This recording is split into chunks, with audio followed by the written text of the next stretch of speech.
दोस्तों नमस्कार।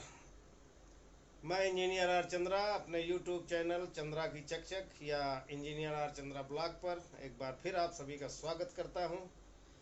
माफ़ी चाहता हूं, पिछले काफ़ी दिनों से मैं कोई अपना वीडियो नहीं डाल पाया हूं। खास करके पाँचवें चरण और चौथे चरण का विशेष डिटेलिंग नहीं कर पाया हूं। आज छठवें चरण का चुनाव पूरे देश में संपन्न हो रहा है। पूरे देश के कुल 8 राज्यों में 58 सीटों पर आज मतदान जारी है और इन 58 सीटों में यूपी की सबसे ज़्यादा 14 सीटें, हरियाणा की 10, बिहार और बंगाल में 8-8, दिल्ली की 7, उड़ीसा की 6, झारखंड की 4 और जम्मू कश्मीर की एक सीट पर भी आज चुनाव हो रहा है। साथियों, विशेष करके यूपी की 14 सीटों का डिटेल मैं इस वीडियो में आप लोगों से डिस्कस करूंगा। और जो वोटिंग पैटर्न आज सुबह 7 बजे से लेके अब तक देखने को मिला है और इस प्रचंड गर्मी में जिस तरह से मतदाताओं ने वोटिंग में भाग लिया है, अपना अमूल्य वोट कास्ट किया है, उसको देखते हुए ऐसा लगता है कि चुनाव दिलचस्प मोड़ पे है, दिलचस्प स्थिति बन चुकी है। इस छठवें चरण तक आते आते पहले कोई ये अनुमान नहीं लगा रहा था कि इस बार 2024 में जो आम चुनाव लोकसभा का हो रहा है और इसमें इस तरह से हवा का रुख एकदम से बदलेगा। और अब तो ऐसा लग रहा है कि जैसे एकदम से आंधी सी आ रही है। जनता चुनाव लड़ रही है, युवा चुनाव लड़ रहा है, बेरोजगार चुनाव लड़ रहा है और मुद्दे, विपक्ष ने जो मुद्दे पकड़ रखे हैं उन मुद्दों से इधर से उधर नहीं जा रहा है। सत्ता पक्ष बार बार धर्म की, पाकिस्तान की, अन्य चीज़ों पर, जिन लोगों चीज़ों का कोई वजूद नहीं है, मंगलसूत्र, भैंस, मतलब जो मुद्दा विहीन, ऐसा लगता है सत्ता पक्ष के पास कोई मुद्दा ही नहीं है। जानबूझ कर करके सत्ता पक्ष उन मुद्दों पर आना ही नहीं चाहता है जिन मुद्दों पर विपक्ष, खास करके राहुल गांधी, तेजस्वी यादव, अखिलेश यादव, ममता बनर्जी, केजरीवाल, और खास करके केजरीवाल जब से जमानत पर रिहा हुए हैं और बाहर आए, उन्होंने तो एक ऐसा सिगुफा छोड़ दिया कि मोदी के बाद अमित शाह जी देश के प्रधानमंत्री बनेंगे और योगी आदित्यनाथ जी को 4 जून के बाद कभी भी मुख्यमंत्री पद से हटाया जा सकता है। उसका जनता पर काफ़ी प्रभाव पड़ा। और केजरीवाल इंजीनियर है, पढ़ा लिखा इंसान है, तो जिस सरल लैंग्वेज में उन्होंने इस मुद्दे को उठाया है और ये कहानी चौथी फेल राजा की कहानी के रूप में उन्होंने सुनाया, और सुना करके और जिस तरह से डिटेलिंग की है, उससे काफ़ी जनता पर प्रभाव पड़ा है। और ख़ास करके राजपूत समाज पर योगी आदित्यनाथ जी को हटाने की बात को लेकर के वो सोचने पे विवश हुआ है कि हम अपना वोट कैसे कास्ट करें। क्या हम गुजरात लॉबी को मजबूत करें या योगी आदित्यनाथ को बचाएं, दुविधा की स्थिति में। तो साथियों, यूपी की आज की जो 14 सीटें हैं जिन पर आज मतदान हो रहा है, उनमें फूलपुर, इलाहाबाद, प्रतापगढ़, सुल्तानपुर, श्रावस्ती, बस्ती, संत कबीर नगर, जौनपुर, मछली शहर, आजमगढ़, लालगंज, अंबेडकर नगर, भदोही, इस तरह से ये 14 सीटें जिन पर आज चुनाव हुआ है। और इन 14 सीटों का जो वोटिंग पैटर्न समझ में आ रहा है अब तक, जैसा कि काफ़ी यूट्यूबर्स, कई पत्रकार, सीनियर पत्रकार, ग्राउंड रिपोर्ट रवीश कुमार और योगेंद्र यादव,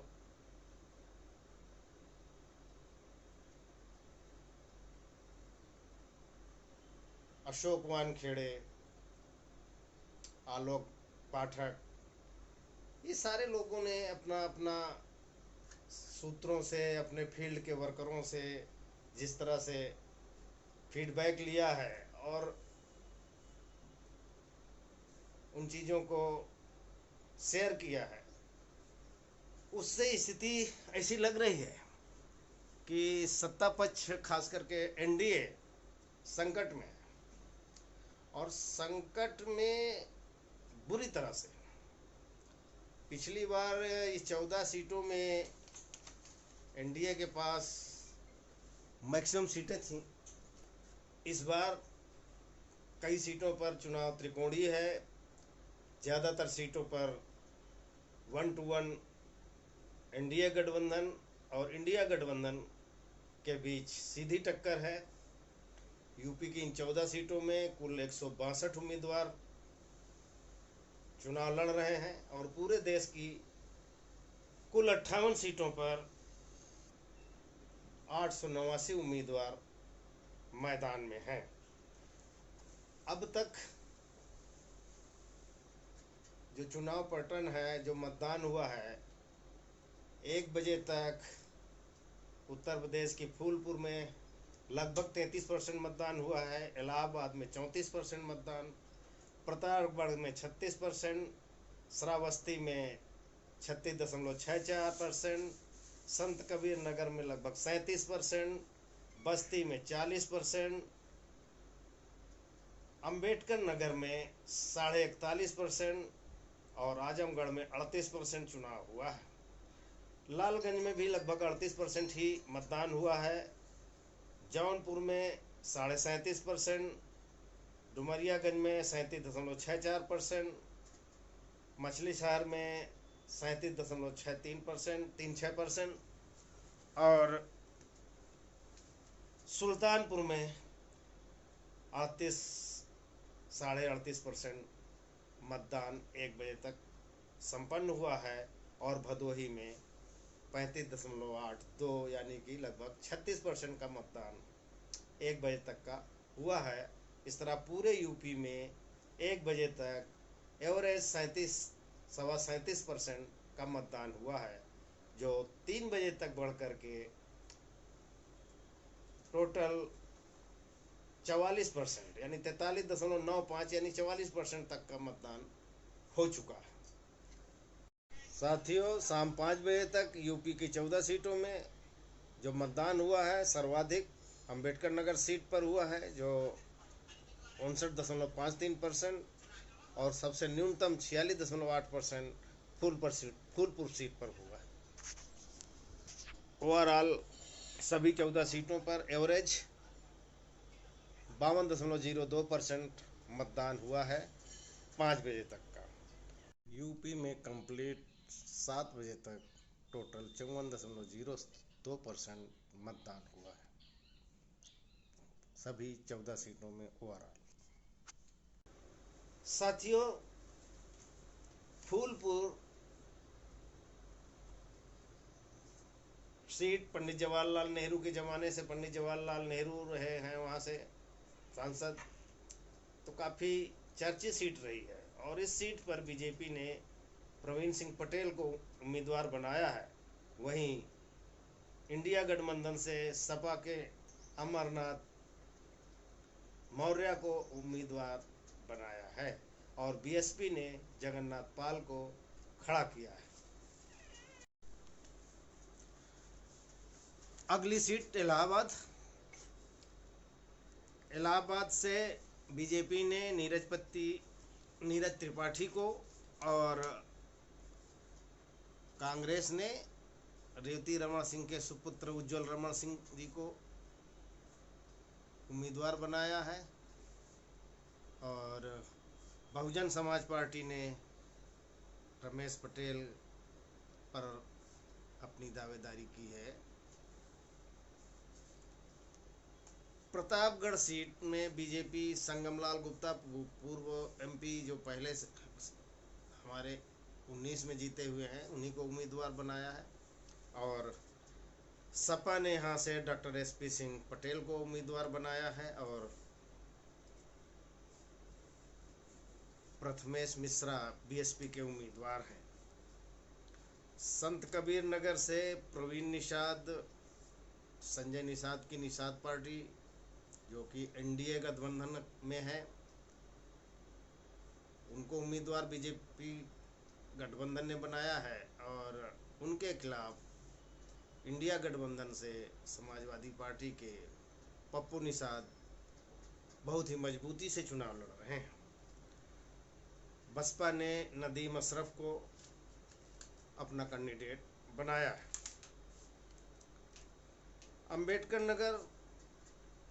अंबेडकर नगर सीट से बहुजन समाज पार्टी में पहले रहते थे लालजी वर्मा, काफ़ी ताकतवर नेता माने जाते हैं, कुर्मी समाज के, पटेल समाज के, जो आजकल समाजवादी पार्टी में हैं और समाजवादी पार्टी ने उनको उम्मीदवार बनाया है अंबेडकर नगर से। और रितेश पांडे जो कि पिछली बार बीएसपी से सांसद हुए थे और वो पाला बदल करके बीजेपी में गए थे और बीजेपी ने उन पर अपनी दावेदारी की है और बीजेपी के वो उम्मीदवार हैं। कमर हयात अंसारी बीएसपी के उम्मीदवार हैं, बीएसपी ने वहाँ से मुस्लिम प्रत्याशी उतारा है। आजमगढ़ सीट धर्मेंद्र यादव, अखिलेश यादव के चचेरे भाई सपा से, और निरहुआ दिनेश लाल यादव उर्फ निरहुआ जो उपचुनाव में बीजेपी से जीते हैं, उन्हीं पर फिर अपना दारोमदार दिखाया है और दिनेश लाल यादव बीजेपी के उम्मीदवार के तौर पर। बीएसपी ने यहाँ से भी अपना एक मुस्लिम कैंडिडेट दिया है और मुकाबले को त्रिकोणीय करने की कोशिश की है। इस सीट पर धर्मेंद्र यादव काफ़ी मजबूती से चुनाव लड़ रहे हैं। डुमरियागंज से जगदम्बिका पाल इस बार फंसे हुए हैं और चुनाव काफ़ी कांटे का हो गया है क्योंकि पूर्वांचल के हरिशंकर तिवारी जी के सुपुत्र भील शंकर तिवारी, उनके खिलाफ समाजवादी पार्टी से उम्मीदवार हैं और बहुत ही मजबूती से चुनाव लड़ रहे हैं। ब्राह्मण समाज क्योंकि बीजेपी का कोर वोटर माना जाता है, लेकिन तिवारी जी पूर्वांचल में काफ़ी ब्राह्मणों के लोकप्रिय नेता हैं और भीम शंकर तिवारी बीएसपी के भी नेता रहे हैं। इस तरह से दलितों में भी उनका काफ़ी अच्छा पैठ रहा है, तो चुनाव बहुत ही संघर्ष का हो गया है। मछली शहर बीपी सरोज पर बीजेपी ने जुआ खेला है और वहीं पर प्रीति सरोज समाजवादी पार्टी की उम्मीदवार हैं। मछली शहर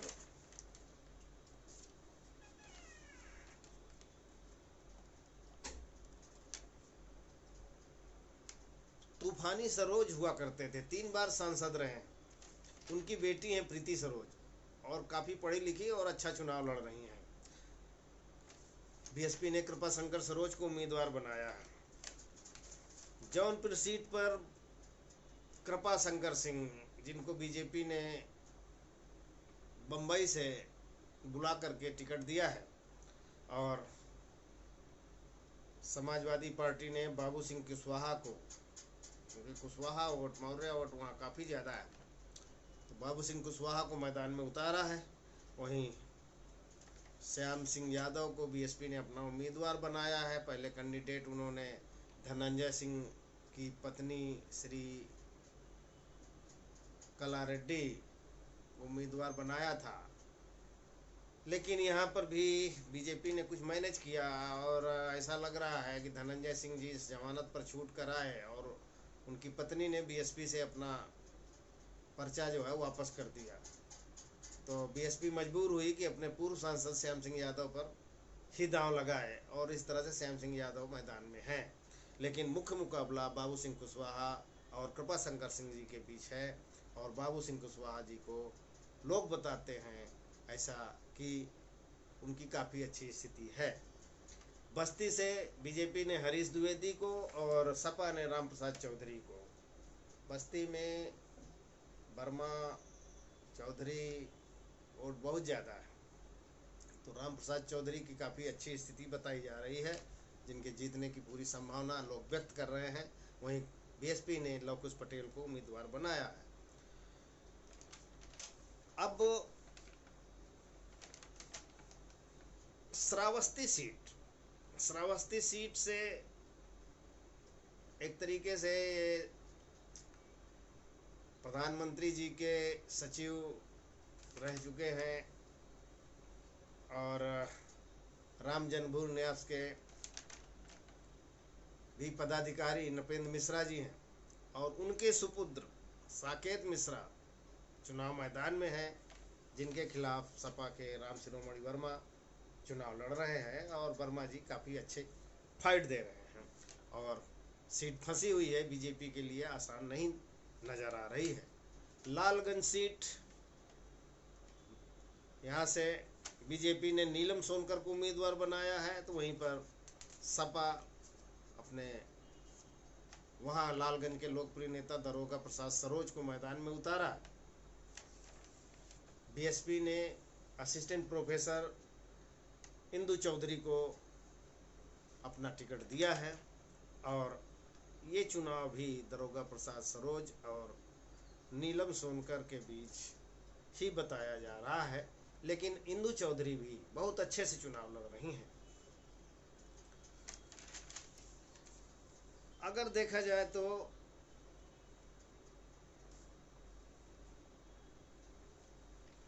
अंबेडकर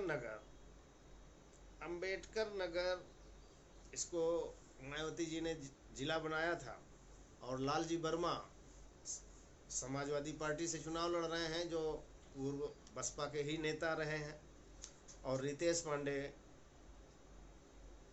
सांसद बीएसपी से थे और वो बीजेपी में गए हैं और उनके खिलाफ बीजेपी से वो उम्मीदवार हैं, और कमर हयात अंसारी बीएसपी के कैंडिडेट हैं।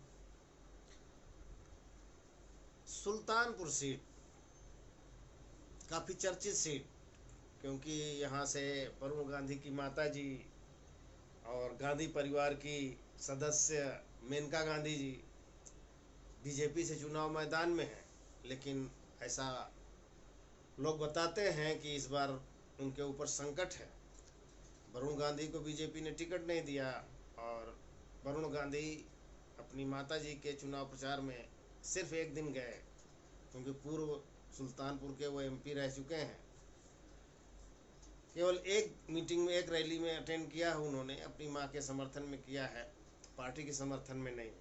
तो लोग बता रहे हैं कि सुल्तानपुर सीट मेनका गांधी जी के लिए आसान नहीं दिख रही है और सपा ने राम भुआल निषाद को उम्मीदवार बनाया है, वहीं पर उदराज वर्मा को बीएसपी ने अपना कैंडिडेट बनाया। भदोही सीट एकमात्र सीट जिस पर अखिलेश यादव ने बंगाल की ममता बनर्जी टीएमसी से उम्मीदवार पूर्व मुख्यमंत्री कमलापत त्रिपाठी जी के पोते हैं ललितेश त्रिपाठी, ममता बनर्जी ने उनको टिकट दिया है और टीएमसी से वो भदोही से उम्मीदवार हैं और अच्छी फाइट में बताए जा रहे हैं, क्योंकि उनको अखिलेश और केजरीवाल के साथ साथ राहुल गांधी यानी कांग्रेस का पूरा समर्थन मिल रहा है। बीजेपी ने अपने वर्तमान सांसद विनोद कुमार बिंद को भी मैदान में उतारा है और यहाँ कांटे की टक्कर है। तो इस तरह से फूलपुर, इलाहाबाद, प्रतापगढ़, श्रावस्ती, संत कबीर नगर बस्ती, अंबेडकर नगर, आजमगढ़, लालगंज, जौनपुर, मछली शहर, डुमरियागंज, सुल्तानपुर और भदोही, ये 14 सीटें हैं और इन 14 सीटों पर आज मतदान संपन्न होने वाला है, पूर्ण होने की स्थिति में है और लगभग 6 बज रहे हैं। ऐसा कहा जा रहा है कि इन 14 सीटों पर बीजेपी मैक्सिमम 3 या 4 सीटों पर ही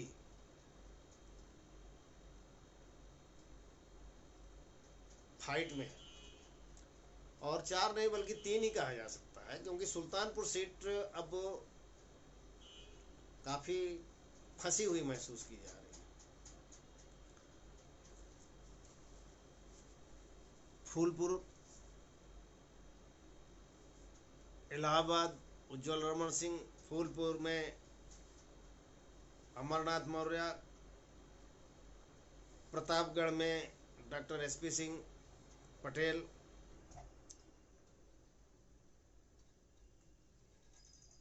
काफी मजबूती से चुनाव लड़ रहे ही नहीं है बल्कि चुनाव जीतने की स्थिति में है।